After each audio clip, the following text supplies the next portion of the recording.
Eu vou ficar até aqui do lado para vocês entrarem no ritmo já da música.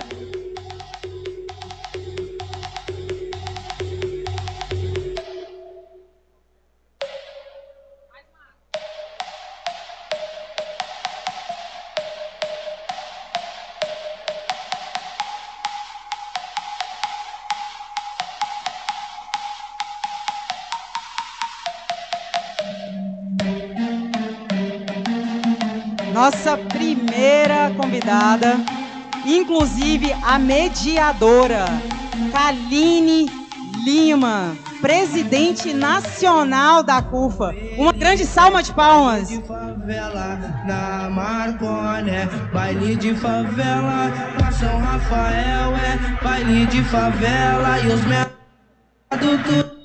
Kaline Lima, presidente nacional da CUFA, paraibana, formada em jornalismo pela Universidade Federal da Paraíba, onde recebeu a Laura Acadêmica, mestre de cultura popular do hip hop, atua na área social desde 1998, é muito jovem, gente.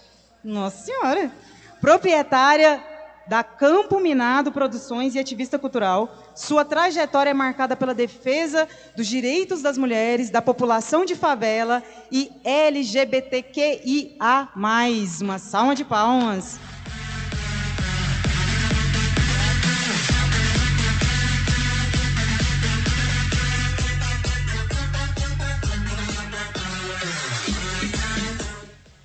Nossa próxima convidada, Bárbara Bombom, ativista LGBTQIA+, quilombola. Uma salva de palmas. Muito bem-vinda, Bárbara.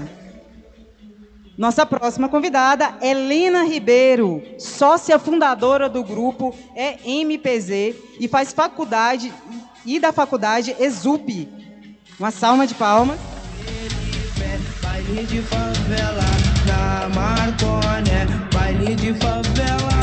Helena Ribeiro é conselheira da White Woman Weird Brasil. Em 2016, foi a 25ª entre as 100 mulheres mais influentes do mundo pela Global Power White Woman in Staff. Foi premiada como empreendedora master em 2012 pela World. Presidiu o BA da Armand Light Mulher GMDB, além de diretora da ACIEG e vice-presidente Codesa. Me fizeram prometer que eu não ia falar mais se você janta, se almoça, mas agora eu não resisto. Você faz isso? Você janta, se almoça? Baile de favela e os menores preparados tudo pra... Também tem tempo. Baile de favela, na Marconi, baile de favela, na São Rafael, baile de favela e os menores preparados tudo pra... O tempo é igual para todos, mas a gente faz as prioridades. E uma das minhas hoje é um trabalho voluntário para o protagonismo feminino. Não foi falado, mas eu sou uma das líderes do Mulher do Brasil em Goiás. Fui uma das fundadoras do Grupo Mulher do Brasil e trabalho também na União como conselheira de mulheres empreendedoras. Uma salva de palmas, gente! Nossa próxima convidada, Luz Marina de Alcântara, gerente de arte e educação na Secretaria de Estado da Educação de Goiás. Uma salva de palmas.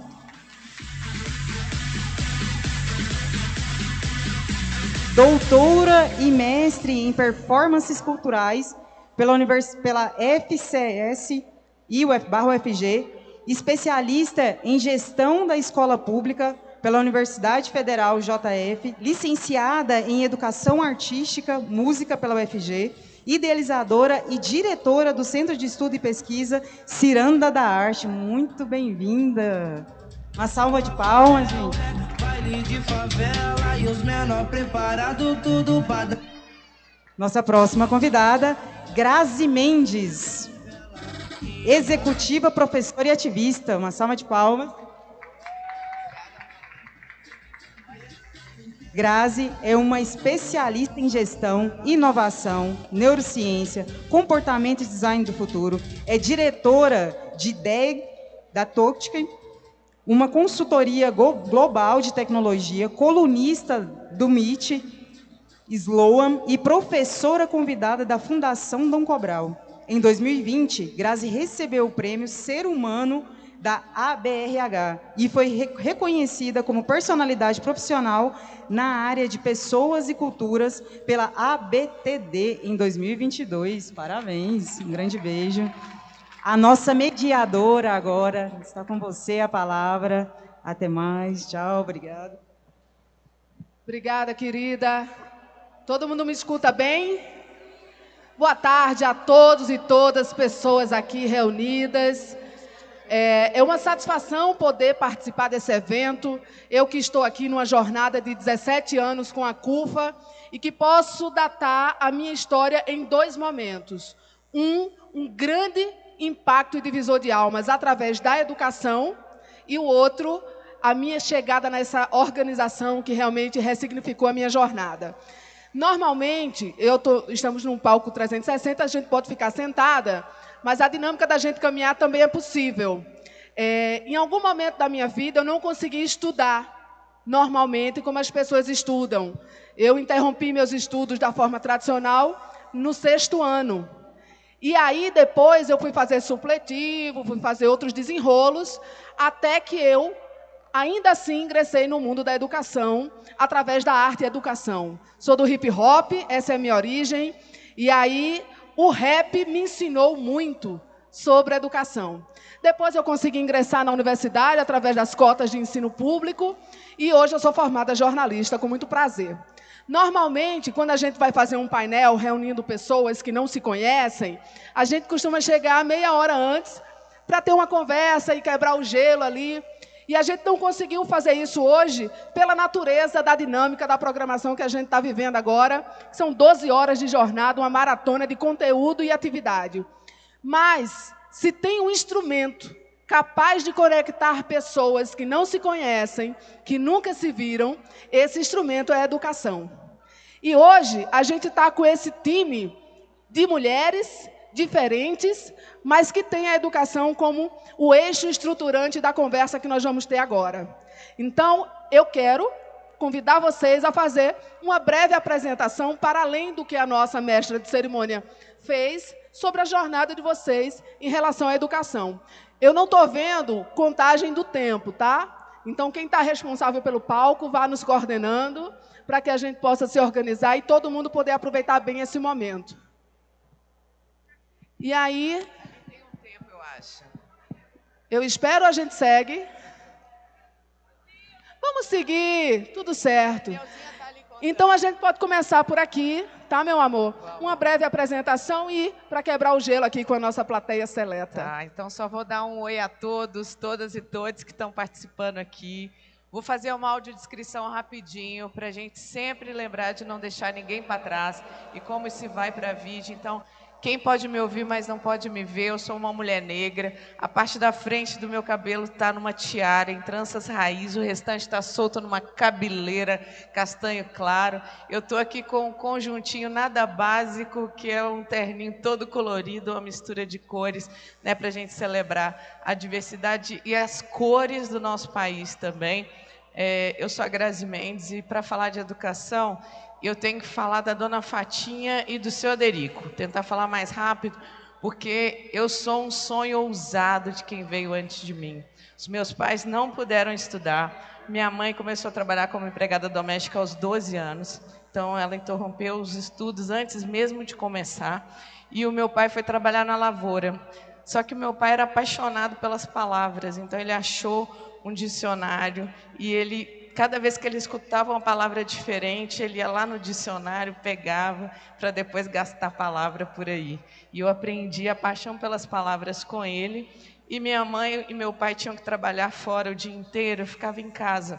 Então, éramos 3 irmãos. Eu fui alfabetizada pela minha irmã mais velha. Ela com 7, cuidava de mim com 4, e do Guilherme, meu irmão mais novo, com 2 anos de idade. E ela ia para a escola e voltava para casa e queria reproduzir tudo que aprendia na escola. E eu achava aquilo maravilhoso, né? Porque era um momento de afeto, de troca. Ela queria fazer, na verdade, muita maldade. Depois eu fui descobrir isso com terapia, né? Mas ela colocava a gente ali de castigo e tudo, mas eu fui alfabetizada aos 4 anos pela minha irmã mais velha. Isso teve uma diferença muito grande para mim, porque era um momento de muito afeto.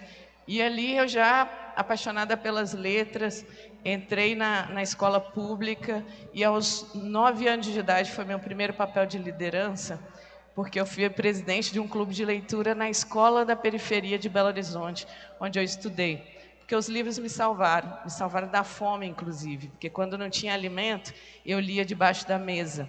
E aquela leitura me levava para um universo, e eu esquecia da fome, esquecia do tempo, esquecia de tudo. E aí eu comecei esse movimento, não tinha livro na biblioteca, vamos juntar mais pessoas para a gente ter mais livros e que essa capacidade que os livros tinham de me salvar pudesse salvar outras pessoas. Então, a partir dali, eu fui estudando escola pública, e para mim o horizonte era o ensino médio, porque era até onde eu conhecia. Ninguém da minha família tinha entrado na universidade, então faço parte da chamada primeira geração, né, que a gente fica lutando para ser a última geração dos primeiros, né, como a Samantha Almeida fala muito isso. Então eu entrei como primeira geração e muito também a partir da política de cotas. As políticas e as bolsas ajudaram muito, e o fato de eu ter entrado numa universidade, que era a única universidade aceita num processo seletivo de uma multinacional, fez com que eu ingressasse numa multinacional e comecei a carreira executiva ali naquele momento, início dos anos 2000, já revela a idade para todo mundo mesmo, né? E a partir dali também, em todo lugar que eu ia, o movimento em prol da educação. Eu comecei como professora universitária em 2006 e hoje a gente é cofundadora do Voa Papagaio, que é um movimento dentro do Morro do Papagaio, para ampliação do acesso às universidades. Então, viver é partir, voltar e repartir, nessa ideia de que... falar mais aqui? Está funcionando agora? Melhorou bastante? No finzinho, vocês vão me ouvir, então, agora. Então, a educação, para mim, é de fato... E a escolarização e tudo que envolve, né? Porque tem outras formas também da gente aprender, e você trouxe muito disso, muito aqui. Hoje, o meu papel é tentar ampliar ao máximo esses espaços. Então, seja como professora da Fundação Dom Cabral, seja eu trabalho com tecnologia, né? Então, nesse lugar de ampliar a diversidade na indústria de tecnologia, e que também passa pela questão da educação. E é muito isso, assim, um pouquinho da história. Muito obrigada. Eu passo agora para você. Então, vamos continuar com a autodescrição, né? Todas nós, eu acho. Então, eu sou a Luz Marina, tenho os cabelos brancos, que assumi desde o ano de 2016. E aqui, presente na mesa do painel anterior, estava a TT, que ela fez uma matéria comigo na Ludovica, na época, porque eu assumi meus cabelos brancos. E ele tem servido de inspiração para outras mulheres que também passaram a deixar de colocar a tinta e ficar também com o seu cabelo branco. Estou vestida com uma roupa que eu vou ficar em pé, meu figurino. Ele tem mais de 800 nomes aqui escritos, que são nomes das pessoas que construíram comigo a minha história. Então, aqui em forma de ciranda, essas pessoas foram e são, né, algumas já passaram do Centro de Estudo e Pesquisa Ciranda da Arte, da Secretaria de Educação. E eu represento aqui nesse encontro nosso a Secretaria de Educação, e a minha lente, a lente que a gente vai olhar para o que eu trouxe, que eu trago, é pela lente da arte e educação, porque eu sou arte educadora, formada em música, e começo a minha vida como professora de música, mas também, como você teve uma experiência bem na infância, eu ensinei um tio meu a ler. Eu tinha 11 anos e a fazer as 4 continhas naqueles caderninhos de quadrinhos, quadriculadinhos.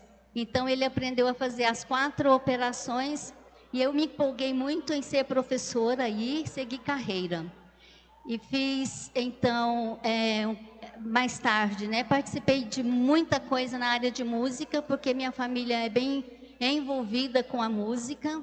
Então, desde pequena, eu aprendi a tocar sozinha primeiro, depois só fui fazer faculdade mais tarde também. E quando mudei para Goiânia, aproveitei aqui em Goiânia, eu tinha um bacharelado, fiz uma licenciatura e encontrei inspirações que me servem e que me acompanham em todos os meus dias. Uma dessas inspirações é Zoltán Kodály, que é um etnomusicólogo húngaro, que fez uma revolução cultural no seu país por meio da música. E ele falou o seguinte: assim como toda criança tem direito à alfabetização da gramática e do léxico, ela também tem direito à alfabetização musical. Então, eu me coloquei nesse lugar de prover essas oportunidades para outras crianças e começo a trabalhar aqui em Goiânia como professora de música no Colégio Bandeirante. E a primeira apresentação do coral, os diretores de outras escolas que estavam presentes, todos começaram a reivindicar os coros para suas escolas. E aí a secretária, eu estou falando do ano de 1994, e a secretária de Educação naquela época, ela autorizava contratar os professores. Em 2001, no 4º encontro de coros, já eram 51 corais nas escolas. Eu também venho de banda, porque eu toquei na banda da minha escola, na minha cidade. E quem viu ontem, quem esteve aqui ontem, hoje também, viu e conseguiu perceber, né? Acho que não passou despercebido, algumas crianças com umas camisetas verdes escrito Arte Educa. Então, essas crianças todas e jovens são alunos de música das escolas. Hoje nós temos no estado de Goiás 9.100 alunos fazendo aulas de música nas escolas, por meio das bandas, dos coros, do ensino coletivo de violão, da prática de conjunto que tocou aqui ontem. Não sei se vocês viram, são os alunos lá do Jardim Presidente. E hoje nós trouxemos 4 escolas aqui, que todas de banda. Geralmente eles têm ensaio no sábado, então eu falei, hoje o sábado de vocês vai ser diferente. E eles tiveram a oportunidade de viver essa experiência. Daí eu assumo, esse trabalho foi crescendo na rede estadual, um trabalho que começa dentro da escola, não é aquele tipo de projeto que a Secretaria de Educação manda acontecer na escola. Ele nasce na escola, nasce na comunidade. Enfim, criamos então depois o Centro de Estudo e Pesquisa Ciranda da Arte, vinculado à Secretaria de Educação, onde faz formação de professores e onde desenvolve projetos com esses professores nas escolas. E geralmente a arte ela é marginal, né? Às vezes ela é deixada de lado, às vezes ela é entendida mal nesses contextos educacionais. E a gente foi construindo com voos e pousos, altos e baixos, né? Muda de gestão, cancela com projeto e assim vai, né? Essa foi nossa experiência durante esse tempo de 1994 para cá, mas nessa última gestão governamental, em 2019, de repente nós fomos surpreendidos com a criação de uma gerência de arte e educação, que eu fui convidada para assumir, e isso demonstrou o reconhecimento do trabalho de arte na rede estadual de educação pela secretária Fátima Gavioli, que veio de Rondônia para cá para nos ensinar muita coisa, principalmente pela sua experiência de vida, de ter crescido na roça, não ter estudado enquanto criança, só foi estudar quando conseguiu o emprego de empregada doméstica na cidade. Aí ela foi estudar porque ela tinha onde morar, e no estado dela ela teve muita oportunidade até ser secretária de educação, e agora ela é a nossa secretária de educação, que entende a educação não apenas nesse lugar do português e da matemática, e ela valoriza a área de arte, e por isso esses projetos hoje têm a dimensão que eles têm. Muito obrigada.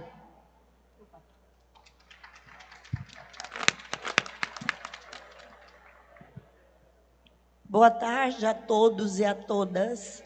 Prazer estar aqui com vocês num evento tão significativo para Goiás.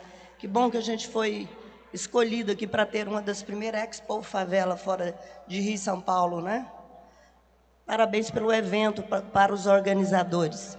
Eu sou Helena Ribeiro, falar um pouquinho da minha história com educação. Eu nasci provável para não dar certo.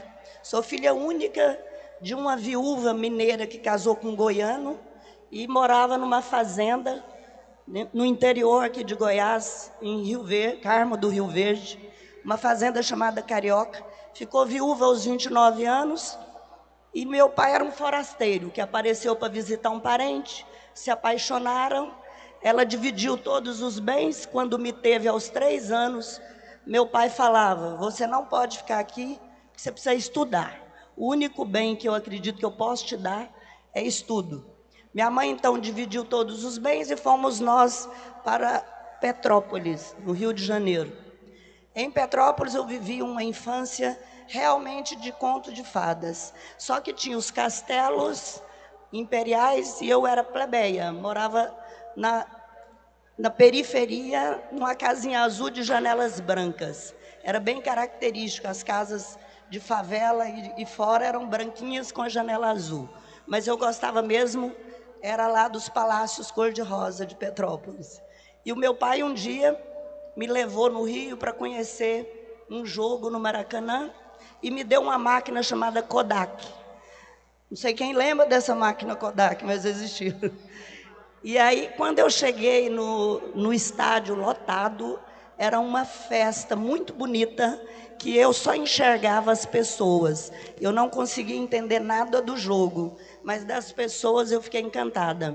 Fiquei encantada com o sofrimento, com os gritos de alegria, com as raivas, com os pulos, e comecei a fotografar pessoas. Então, quando eu fui embora para casa, para Petrópolis, eu disse para ele: eu já sei o que eu vou fazer. Você me disse que toda máquina complicada, assim como essa Kodak, tem um manual. Eu vou estudar o manual do ser humano. Quero estudar o manual do ser humano e ganhar muito dinheiro. Porque ser humano é um bicho complicado. Minha família toda ficou e eu estou aqui sozinha, só com você e minha mãe. E acho que todas as pessoas são muito complicadas. E então, nesse propósito, aos 6 anos de idade, eu descobri que eu queria fazer a psicologia mesmo, para entender o ser humano. Mais tarde, eu voltei do Rio de Janeiro aos 11 e vim para Goiânia e passei minha adolescência e fui fazer psicologia aos 17 anos. Só que com o tempo, estudando psicologia, eu descobri que sim, seres humanos têm manual, mas ele é reescrito todos os dias. E nem você, às vezes, consegue ler todo ele. Então eu disse: vamos à luta. Com 24 anos, eu formada, abri meu primeiro negócio, fui trabalhar num hotel, que foi o primeiro hotel 5 estrelas. Eu tive muita sorte de ter uma mentora estudando lá em São Paulo, na FGV. Eu ia de 15 em 15 dias, fazendo uma pós-graduação paga pelo hotel. Eu disse: eu preciso retornar isso para esse hotel. Fiz um projeto, que foi um projeto aplicativo. O hotel estava em startup, estava inaugurando aqui em Goiânia. E eu ganhei o prêmio profissional do ano pela Associação Brasileira de Recursos Humanos. Então, teve aqui 5 minutos de sucesso. E eu disse: já sei, vou abrir uma empresa para trabalhar com hotelaria, porque eu tinha muitos hotéis abrindo no Centro-Oeste. Na época, a Encol, uma empresa que era a maior construtora, estava abrindo todos os hotéis ali de Brasília. E eu tive a sorte, ou o empenho e o trabalho, que é muito mais trabalho do que sorte, de participar da abertura de vários desses hotéis. Com isso, eu deixei um legado para a hotelaria e entrei na área de varejo. Nessa época, eu já não estava realizada, porque a mão de obra, principalmente da base da pirâmide, é uma mão de obra que precisa de ter mais oportunidades e acesso à educação. São pessoas que estão desqualificadas para ocupar melhores posições no mercado de trabalho. E eu disse: eu quero uma escola. E eu fui atrás de uma escola, só que eu fui atrás de uma escola que eu queria muito, porque eu sempre acreditei que pensar grande dá o mesmo trabalho que pensar pequeno. Então, eu sempre coloco para todas as pessoas que trabalham comigo: sonhe grande, outdoor colorido, e pense em problemas 3x4, preto e branco, dentro da gaveta. Então, sonhar grande. Eu falei, eu quero a Fundação Getúlio Vargas em Goiás. E fui atrás da Fundação Getúlio Vargas em 97. A minha empresa foi aberta exatamente em 90, no início de 90. Em 97, eu estava perseguindo o meu sonho, consegui levar 6 não da fundação para vir para Goiás. Olha, tem Brasília aqui do lado que já tem a fundação e ela já atende Goiânia. Eu disse, não, Goiás tem para fazer. E não satisfeita com os nãos, eu fui atrás dos professores da fundação, montamos um curso de MBA que era igual o da FGV, só que a chancela era da PUC, porque eu fui convidada para ser professora da PUC, do curso de RH, tinha um acesso à reitoria, que era uma mulher, e nós fizemos, então, a primeira turma de MBA em 97 em Goiás, pela Fundação Getúlio Vargas.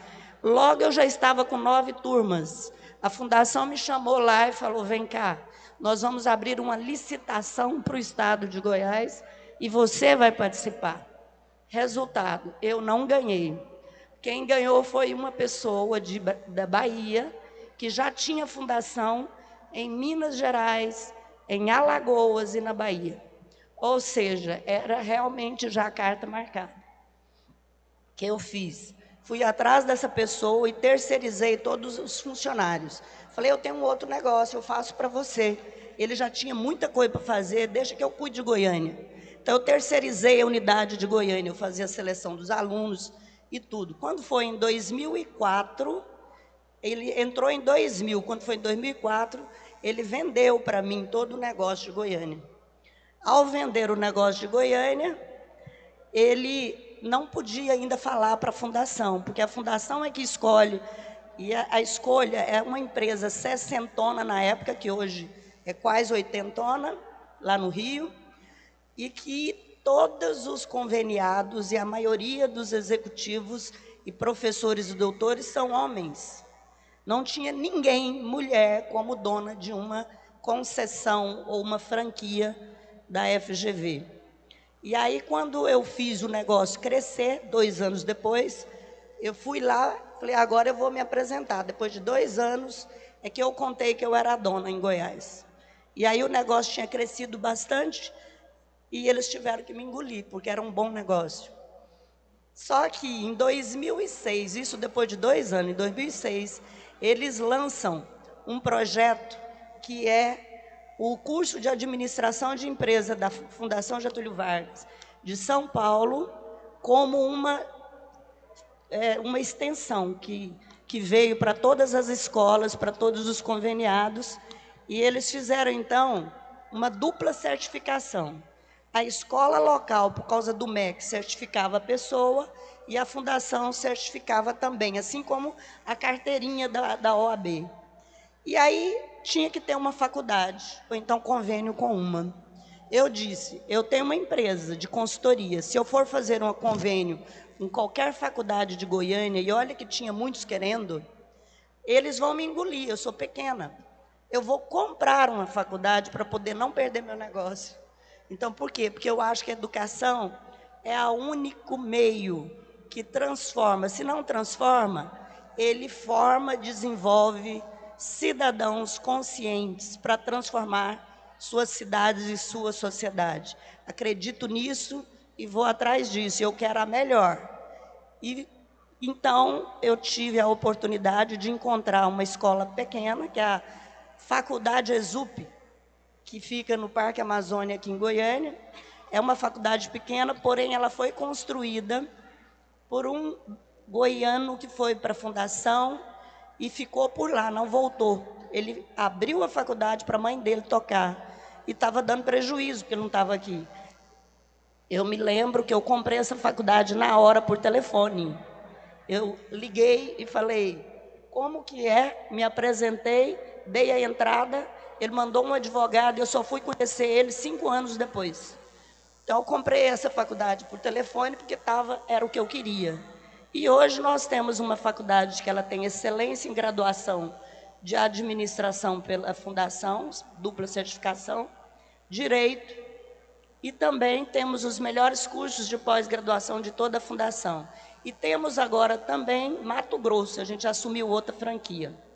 E essa é a minha história com a educação. Acredito mesmo que é o único caminho que a gente pode ter liberdade de expressão e de escolha, é nos educando. E eu, na minha inocência de achar que essa jornada poderia ser resumida, né, rapidamente, a bagagem é imensa, mas eu acho que é esse o processo mesmo. Vamos te ouvir. Boa tarde a todos e a todas.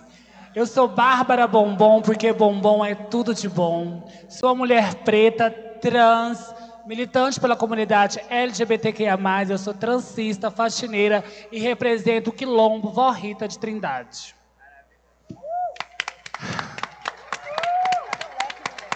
O leque. Contar um pouco da minha história não é fácil. Como toda mulher trans, mulher preta, eu venho da prostituição. Foi aonde eu me encontrei como sobrevivente dessa vida. Mas um dia eu passei tantos atentados nas ruas, tentaram me matar de tudo quanto é jeito, e eu falei, eu não nasci para isso.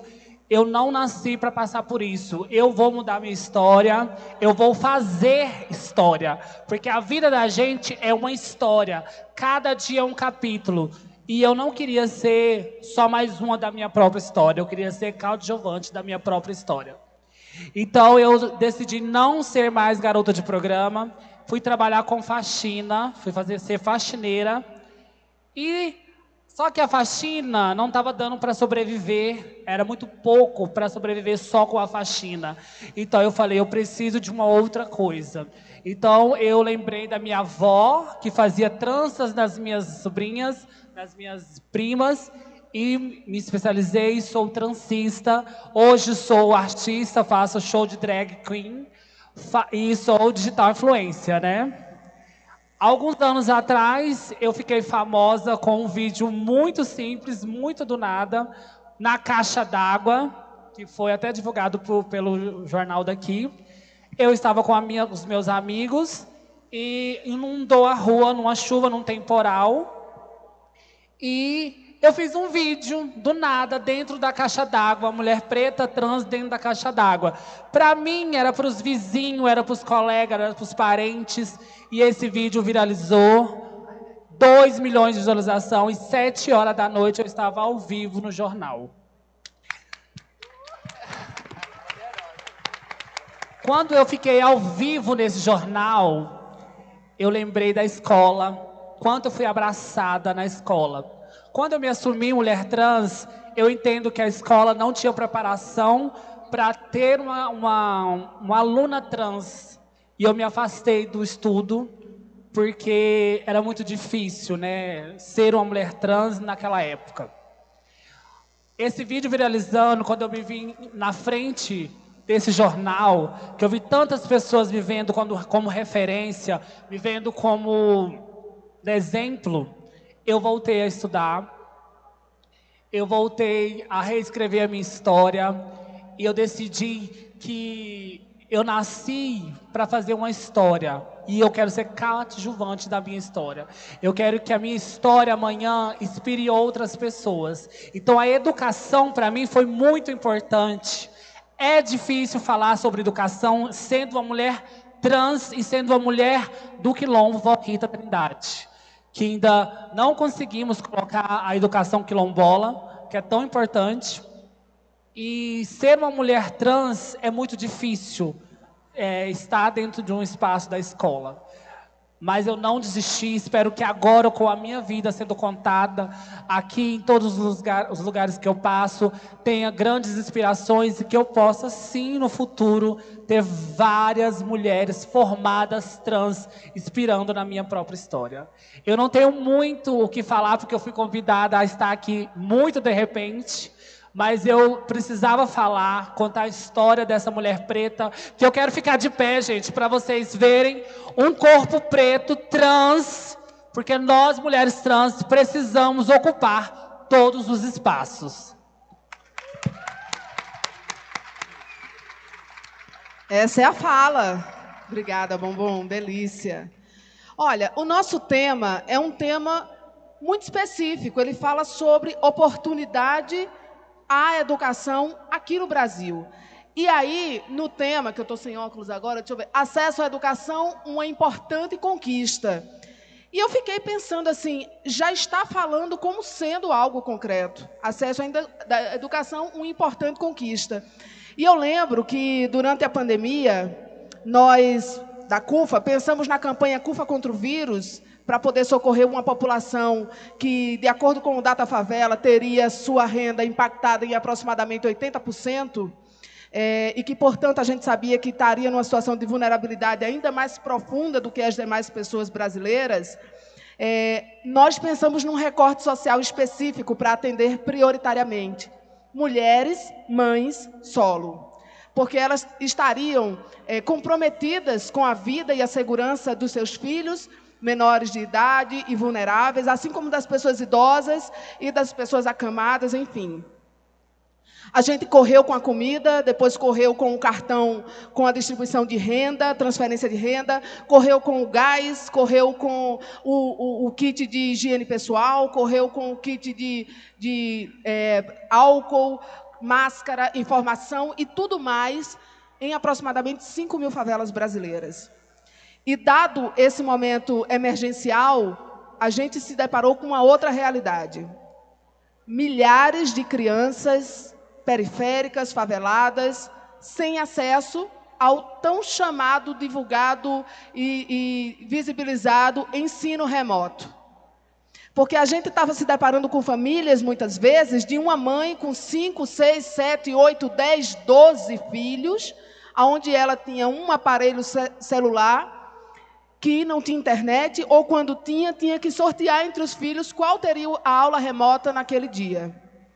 Então, quando eu vejo um tema, acesso à educação, uma importante conquista, e vejo que a gente tem pouco mais de 10 minutos, eu gostaria de ouvir vocês, se possível, respeitando o tempo para que todas possam falar. Nós temos acesso garantido à educação no Brasil? Isso é uma realidade? Como é que vocês enxergam isso e qual a perspectiva? E de que Brasil a gente pode estar falando nesse momento? E aí eu deixo à vontade para a sequência ser decidida por vocês. Acho que a Aline, você trouxe isso, a gente tem que sempre perguntar, né? Quem tem acesso, quem não tem, quem a gente está deixando para trás. Eu vou falar da experiência, a sua pergunta é a resposta é não, né? Essa educação que a gente fala, ela não é acessível para todas as pessoas.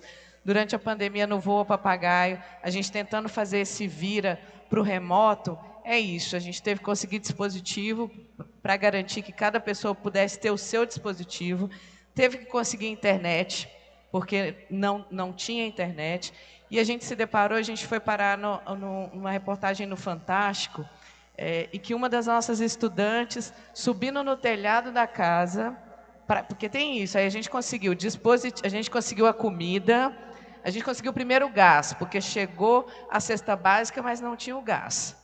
Aí conseguimos a comida, mobilizando os mercadinhos da região, que estavam fechando também.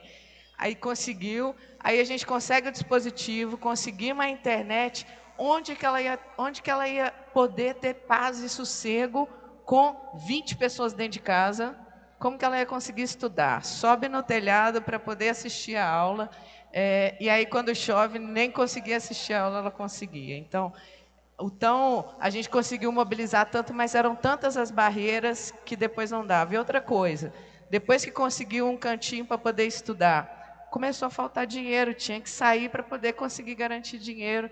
E a gente está com uma evasão escolar de mais de 60% nas escolas públicas, e com uma dificuldade enorme desse retorno, né? Como é que a gente traz de volta esses estudantes? Esse é um problema gigantesco, e o nosso problema é do tamanho do Brasil.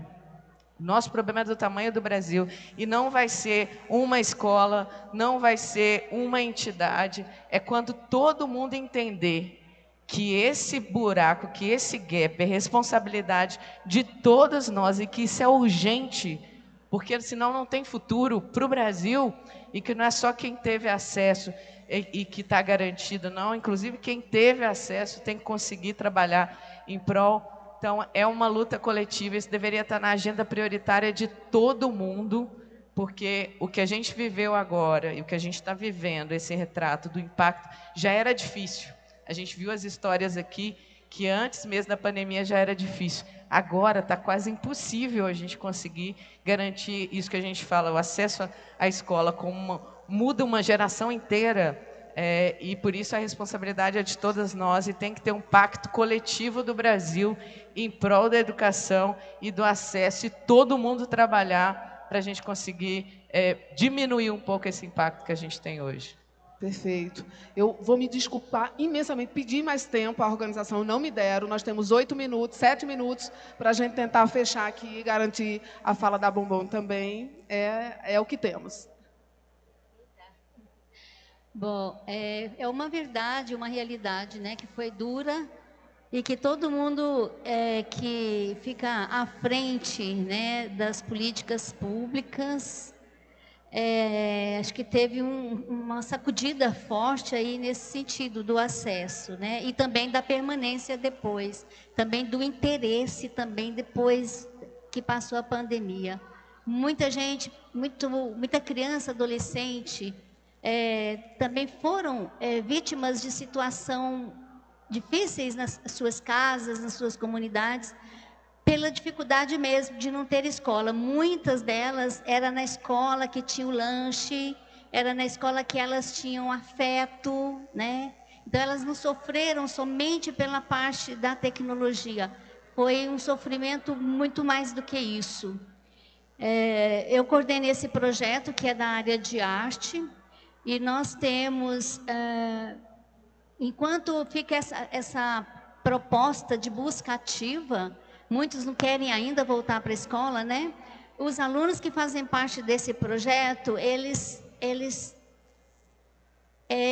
não se perderam, eles não desapareceram, eles se uniram. Foi os professores. Nesse tipo de projeto, que é um projeto muito voltado para a transformação social, há muito envolvimento dos professores com seus alunos. Eu estou dizendo das bandas, por exemplo, que nós temos em Goiás, em 156 escolas, bandas, e outros projetos em mais escolas. Então, tem experiências maravilhosas de professores que cuidaram dos seus alunos, que conseguiram não perder o contato e ainda de cuidar também dessa outra parte da comida, se estavam alimentando, se estavam sendo bem cuidadas. Eu vou deixar que vocês também falem, né? Mas a pandemia realmente ela promoveu um outro tipo de encontro de corpos, né? O encontro de corpos é aquele que provê afeto. E acho que com a pandemia muita gente acordou para isso, que é preciso encontrar-se, encontrar afetivamente.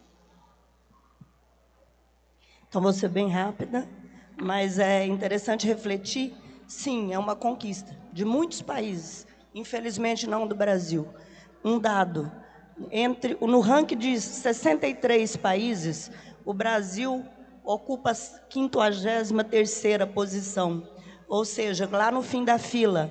Na nossa frente, na América Latina, está o Chile, com 38 posições na frente, está Uruguai, com 26 posições, está o México com 19. A gente só está na frente da Argentina e da Colômbia.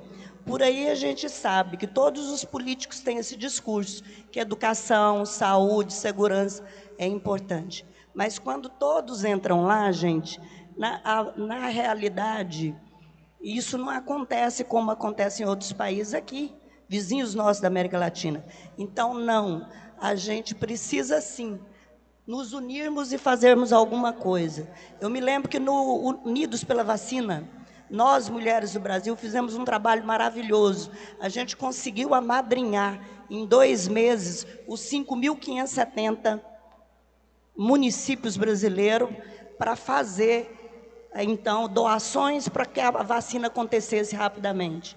E a gente quer fazer no Mulher do Brasil, que hoje a gente é 116 mil mulheres, o trabalho agora que é Unidos pela Educação. Se nós, pessoas, empresários, não fizermos alguma coisa, a gente não acontece o que a gente precisa. O acesso à educação vai melhorar a questão do desemprego, da criminalidade e da segurança. Nós precisamos ter consciência que isso é responsabilidade de todos. E para falar, só para terminar, que a pandemia deixou tudo mais evidente, as diferenças, eu digo para vocês que nós, na nossa faculdade, em 5 dias a gente virou a chave. Como que nós conseguimos virar a chave em 5 dias? A gente tem uma Fundação Getúlio Vargas por trás. Então, em 5 dias a gente trocamos a roda do carro com ele andando e conseguimos botar todo mundo online, em casa, meio atrapalhado, mas foi. Mas quantos não conseguiram? A gente sabe que naquela época só 40% das casas tinha condição de ter aulas online. E as crianças e as mães e os pais sofreram muito. Então vamos todos pegar isso como uma das coisas que eu considero assim mais importantes para transformar pessoas, cidades, sociedade. Bom. A resposta é totalmente não. Tenho muito aqui o que falar, mas eu posso falar como representante trans, é a falta de preparo para ter um aluno trans, um aluno LGBT dentro da escola, a falta de preparo de ter um aluno quilombola, a falta de preparo de um aluno de entender a religião daquela criança, de bagunçar a cabeça da criança dentro da religião dela, dentro da cultura quilombola dela, e nós, da comunidade trans, é muito mais difícil você ser uma mulher trans dentro da escola. Então, não tivemos acesso. Eu, hoje, sou uma mulher pública, e muitas jovens chegam em mim e se afastaram da escola por um ataque, por várias coisas, por falta de preparo. E, às vezes, infelizmente, são dos professores, são da equipe da escola. Mas, assim, já vem a dificuldade da fome em casa, já vem a dificuldade de se aceitar, porque a criança ainda não entende o que é ser uma criança quilombola. Ela não entende. Ela vive aquilo na casa dela, para ela é normal. Então, quando ela chega na escola, que é contradizido com a escola, ele fica sem entender. Ué, na minha casa é normal, por que aqui não pode? Por que aqui eu tenho que fazer tal coisa? Então, esse acesso à escola ainda está muito difícil, porque a criança quilombola, ela precisa assim, da educação, a criança LGBT, que hoje temos crianças se aceitando muito novo, é difícil falar esse assunto, Deus me livre, não quero nem... Mas, assim, existem pessoas que estão se assumindo novas e as escolas não estão se preparando para receber esses alunos. Então, a gente precisa, primeiro de tudo, hoje, para tudo, é respeito. Respeitar a criança, respeitar o LGBT, respeitar a mulher trans, respeitar a educação quilombola. Gente, nós somos mulheres muito organizadas e nós temos 15 segundos para concluir esse painel. Eu comecei dizendo que normalmente a gente costuma se encontrar um minutinho antes, conversar para dar um match, quebrar o gelo, mas que eu tinha convicção que esse painel seria um sucesso, porque o nosso eixo estruturante é algo que move o mundo, que é a educação. E essa educação, ela perpassa por todos os fatores que vocês possam imaginar. Nós temos aqui uma diversidade representada de região. Eu sou de João Pessoa, na Paraíba. Mineira. Goiânia. E aí, nós temos uma diversidade de cor, de território, de crença, de sexualidade, de identidade de gênero. E essa diversidade, ela atravessada pela educação, ela atinge isso que a Bombom acabou de falar, que é respeito. Quando a gente fala do respeito, não é só aquele que eu vou respeitar a Bombom me respeita e está tudo certo. Mas o respeito do ente público, do poder público, que está fazendo a política, que vai atingir a população que necessita dessa política. O respeito de uma iniciativa privada, de uma empresa, que não é só uma empresa comercial, ela tem uma responsabilidade social. O respeito de uma mulher trans que aceita generosamente um convite de última hora para ocupar um espaço que é absolutamente necessário, porque o seu conhecimento, sua vivência e sua trajetória nos atravessa e nos educa também. Então, essa é a grande potência da educação. E a gente tem descoberto, dentro dos territórios mais vulneráveis, o quanto a educação é uma mola propulsora para transformar e promover justiça social nesse país. Então, eu agradeço a vocês. É um prazer poder estar aqui nesse painel. Agradeço a vocês que ficaram. A programação continua e está entregue o palco no horário certo.